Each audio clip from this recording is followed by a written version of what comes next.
जम्मू कश्मीर के बजट सत्र के दूसरे फेज की दूसरे चरण की तो 3 निजी सदस्य बिल इसमें पेश होंगे। उसके अलावा कुछ और बिल भी पेश होने हैं, लेकिन जो 3 निजी सदस्य बिल हैं यानी प्राइवेट मेंबर जो वहां पर प्रस्ताव हैं वो आने वाले हैं और इसको लेकर कहीं ना कहीं सत्र में आरक्षण को लेकर पेश किए जाएंगे। ये निजी सदस्य बिल जिसमें बजट सत्र का दूसरा सत्र भी यानी दूसरा जो फेज है वो भी हंगामेदार रहने की उम्मीद जताई जा रही है, क्योंकि उसमें कुछ अहम बिल आने वाले हैं। उसके लिए सरकार अभी से तैयार है, विपक्ष अभी से तैयार है और जाहिर सी बात है जम्मू कश्मीर में विपक्षी पार्टियां जिसमें भारतीय जनता पार्टी सबसे बड़ी विपक्षी पार्टी के तौर पर है, पीडीपी और उसके अलावा छोटे छोटे दल जिनको 2-3 विधायक जिनके पास हैं वो विपक्षी दलों की भूमिका निभा रहे हैं। लेकिन विचारधारा विपरीत होने की वजह से भारतीय जनता पार्टी और पीडीपी के मुद्दे कुछ अलग हो सकते हैं, उसके खिलाफ विपक्ष में ही आपत्तियां हो सकती हैं। लेकिन सरकार इन 3 दिनों के जो सत्र होने जा रहा है जिसमें कुछ अहम बिल लाए जाएंगे, कुछ रेजोल्यूशन लाए जाएंगे, उनको लेकर कैसे सरकार जो है वहां पर अपना दायित्व निभाती है, अपना कर्तव्य निभाती है, ये देखना होगा। विनोद कुमार जी वरिष्ठ पत्रकार इस वक्त हमारे साथ जुड़े हुए हैं। विनोद जी, 3 बड़े जो बिल हैं जिन्हें हम कहते हैं निजी सदस्य बिल या निजी जो रेजोल्यूशंस हैं वो आने वाले हैं, उसको लेकर किस तरह का माहौल जम्मू कश्मीर की विधानसभा में देखने को मिलेगा? बिल्कुल शीतल, आपने ठीक कहा, लेकिन सबसे अहम बात यह है कि 3 ऐसे बिल हैं जिस बिल में यह कहा गया है कि जम्मू कश्मीर को पूर्ण राज्य का दर्जा दिया जाना चाहिए, स्टेट को लेकर के। मोस्टली एनसी के ही सदस्यों ने ये लिखे हैं और अगर ये रेजोल्यूशन पारित होते हैं तो भी इस रेजोल्यूशन का कोई भी विरोध नहीं कर सकता है। अगर हम भारतीय जनता पार्टी की बात करें तो भारतीय जनता पार्टी खुद गृह मंत्री अमित शाह ने सदन के पटल में ये कहा था कि पहले डिलिमिटेशन होगा, उस बाद इलेक्शन होंगे और उसके बाद एप्रोप्रिएट टाइम पर जम्मू कश्मीर को स्टेटहुड का दर्जा दिया जाएगा। इसलिए मुझे लगता है कि भारतीय जनता पार्टी का भी विरोध करना मुश्किल हो जाएगा। अगर ये बिल पारित होता है तो फिर ये लोकसभा में या दिल्ली में इसको भेजा जाएगा। ये 3 बिल है। इसके अलावा और भी बहुत सारे बिल हैं जिसको लेकर के चर्चा होगी, जिसमें शराबबंदी वाला बिल है, डेली वेजेस को रेगुलराइज करने वाला बिल है, जो लोग जिस पर बैठे हुए हैं सरकारी लैंड पर उनको मालिकाना हकूक देने बिल है।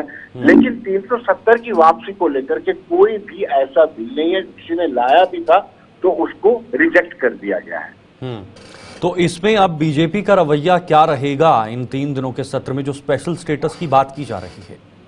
जी जी जी, देखिए बीजेपी को बड़ा फूक के कदम चलना पड़ेगा, क्योंकि अगर ये रेजोल्यूशन पास होता है कि स्टेटहुड का दर्जा दिया जाए, उसको उसके फेवर में भी नहीं जा सकते हैं और अगेंस्ट भी नहीं जा सकते हैं। फेवर में इसलिए जाना पड़ेगा उनको क्योंकि उसने वादा किया था, अगेंस्ट इसलिए जा सकते हैं क्योंकि बीजेपी अभी चाहती है, यानी केंद्र यूनियन गवर्नमेंट चाहती है कि अभी बहुत सारा काम कश्मीर में बकाया है। अगर स्टेटहुड का दर्जा दिया जाता है तो केंद्र सरकार का हस्तक्षेप है या एलजी की इंटरवेंशन है वो ऑलमोस्ट खत्म हो जाएगी। इसलिए समय अभी चाहिए कि ऐसा ही जो सिस्टम है, जो यूटी बनी हुई है उसी के तहत काम किया जाए। मुझे लगता है कि ये जो बिल है इस पर कहीं ना कहीं भाजपा को स्टैंड लेना पड़ेगा। और बाकी अगर डेली वेजेस की बात करें तो डेली वेजेस को लेकर के बीजेपी ना नहीं कर सकती, कोई भी पार्टी अफोर्ड नहीं कर सकती कि डेली वेजेस को रेगुलाइज ना किया जाए, इस पर अपना मत रखे।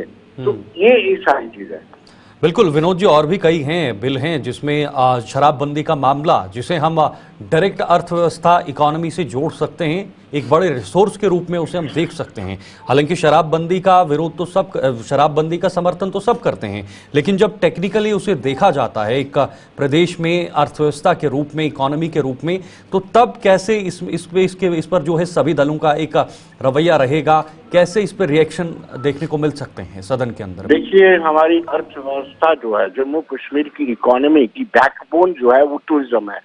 टूरिस्ट आता है तो स्वाभाविक सी बात है वो वादियां तो देखता ही देखता है, लेकिन साथ ही साथ वो एंजॉय भी करना चाहता है। और दूसरा, अगर हम जम्मू कश्मीर की अर्थव्यवस्था की बात करें तो हम पूरी तरह से निर्भर केंद्र सरकार पर रहते हैं। हमारी सैलरी और पेंशन का कंपोनेंट भी केंद्र सरकार ही देता है, यानी जो हमारी तनख्वाह दी जाती है मुलाजिम को वो भी केंद्र सरकार ही देता है। लेकिन तो क्या ऐसे में वर्तमान स्थिति देखते हुए जम्मू कश्मीर की सरकार इस पर कोई फैसला ले सकती है, इस पर स्टैंड ले सकती है?